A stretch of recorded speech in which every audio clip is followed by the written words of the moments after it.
a mortgage, it could be an existing lawsuit, because I mean, you don't want to buy a property that is being used as collateral to pay a loan, or is currently fighting a court case because like a lot of people have bought that same land. So that is why you need to do your due diligence. You need to check for any limits or any limitations on the land. And how can you do this? You can go to the land registry of the location where you are buying the property from, and um, ask for a search report, right? Conduct a search on that land using the survey plan,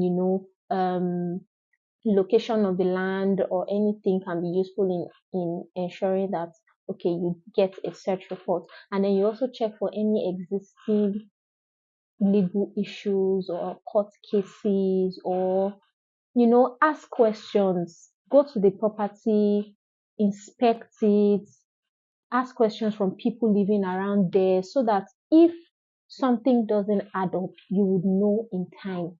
Another thing that I'm going to be mentioning is that you make sure that you read and understand the terms of the contract.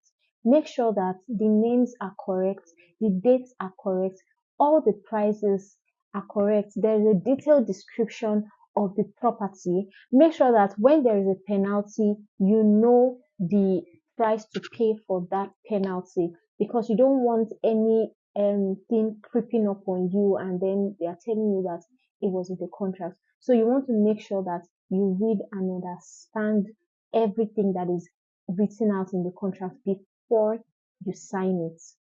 Also, always involve a lawyer.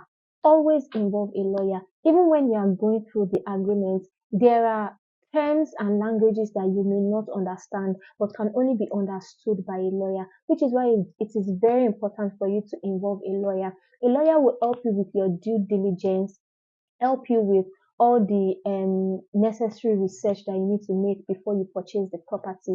Yes, it might cost more, but I promise you it is worth it to avoid costly mistakes. I mean, you don't want to try to cut corners, because it will definitely haunt you when the time comes. So you want to make sure that you involve a lawyer. And now, one very last but important um, advice that I want to give you is that don't just take anybody's word for it. When it comes to property transactions, a contract should have the final say.